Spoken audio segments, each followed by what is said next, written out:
निकले। पीछे जो हमारे एक्स मेयर हैदराबाद के माजिद हुसैन की गाड़ी थी, उसके ड्राइवर ने उस लाल हुडी पहनने वाले शूटर पर अपनी गाड़ी चढ़ाई, उसके पैर के ऊपर वो गिर गया तो वाइट जैकेट वाला फिर उन दो फॉर्च्यूनर पर गोली चलाई।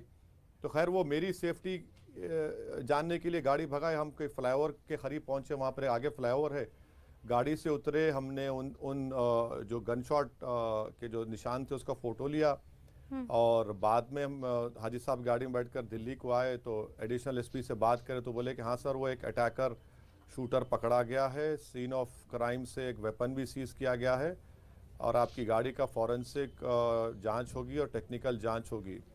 और हमको अभी मालूम हुआ कि दोनों लोग सहारनपुर के एक है और एक नोएडा का है। हम सरकार से ही डिमांड करते हैं कि देश के प्रधानमंत्री की जिम्मेदारी है, उत्तर प्रदेश के एडमिनिस्ट्रेशन की जिम्मेदारी है कि इसकी इंडिपेंडेंट जांच करवाई जाए। और क्योंकि ये पूरा मनसूबाबंद तरीके से एक प्लानिंग से ही हरकत की गई है कि उनकी हमको ये रिकी कर रहे थे, हमको फॉलो कर रहे थे, तो पहले से इंतज़ार कर रहे थे, उनको मालूम था कि हम उस टोल गेट पर आएंगे। तो इसके पीछे जो बड़े दिमाग वाले हैं और जो वेपन इस्तेमाल हुआ है वो यकीनन मैं समझता हूं कि हमको जो थोड़ा बहुत नॉलेज है वो 9mm का वेपन होगा, इतनी बड़ी धमाके की जो आवाज़ आई है। तो ये वो लोग हैं जो नफरत करते हैं भारत के संविधान से, ये नफरत करते हमसे, हमारी जान लेने की कोशिश की गई। और सबसे अफसोसनाक बात है कि इलेक्शन चुनाव में, इंतखाबी इलेक्शन मुहिम में हमारी जान लेने की कोशिश की गई। तो इन लोगों को बेनकाब करने की ज़रूरत है, सिर्फ दो लोग नहीं है ये, इनके पीछे बड़े बड़े ताकतें हैं जो भारत के संविधान के और जो जेनोसाइड की बात करते हैं, जो पूरा जहर उगल रहे हैं, जो भारत के भाईचारगी की, लिबर्टी की, फ्रेटर्निटी के ख़िलाफ़ हैं। मगर मैं आपके प्रोग्राम के ज़रिए इन बुज़दिलों को पैगाम दूंगा कि मुझे और तुमको मरना एक दिन है, ज़रूर है, मैं तो मरूंगा, तुम भी मरोगे, मगर याद रखो जब तक हम जिंदा रहेंगे, हम अपनी लड़ाई को लड़ेंगे भारत के संविधान को बचाने के लिए और अल्पसंख्यक मुसलमान समाज, दलित समाज की लड़ाई लड़ने के लिए।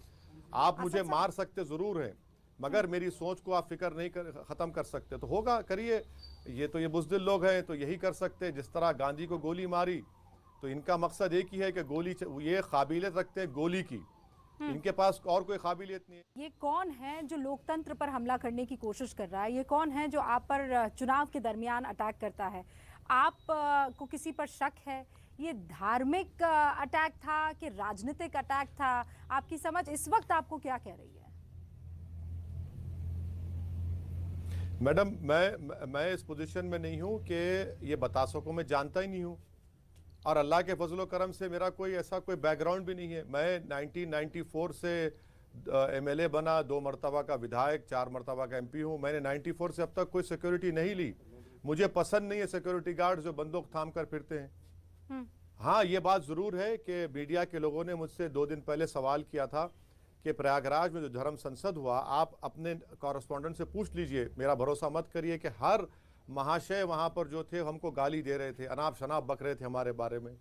गाजियाबाद में आज से 1 महीना पहले कोई सेना के जिम्मेदार है, उन्होंने हमारी गर्दन काटने की बात कही थी।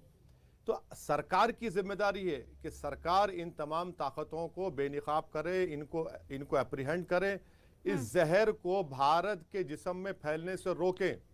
मेरी जान की कीमत नहीं है, मेरा देश बड़ा है, मगर अगर ये जहर कैंसर की तरह फैल जाएगा पूरे देश में तो फिर ना रूल ऑफ लॉ रहेगा, ना संविधान की अहमियत रहेगी, ना किसी की जान की कीमत और अहमियत रहेगी। अगर रूल बाय गन आप करेंगे तो फिर रूल ऑफ लॉ हमेशा के लिए खत्म हो जाएगा। आप जिस इलाके में जा रहे थे वो मुस्लिम बहुल इलाका है, और क्या ये राजनीतिक अटैक हो सकता है आपके ऊपर? राजनीतिक मंशा के तहत ऐसा लग रहा है या नहीं? आपको लग रहा है कि धर्म संसद में जो आपके खिलाफ जहर उगला गया है उन्हीं में से कोई हो सकता है? सवाल का जवाब नहीं दे पाऊंगा। ये तो काम इलेक्शन कमीशन ऑफ इंडिया का, प्रधानमंत्री की सरकार का और यूपी के एडमिनिस्ट्रेशन का है। मुझे बताया गया है मैडम कि एक सहारनपुर और एक नोएडा के 2 लड़के हैं।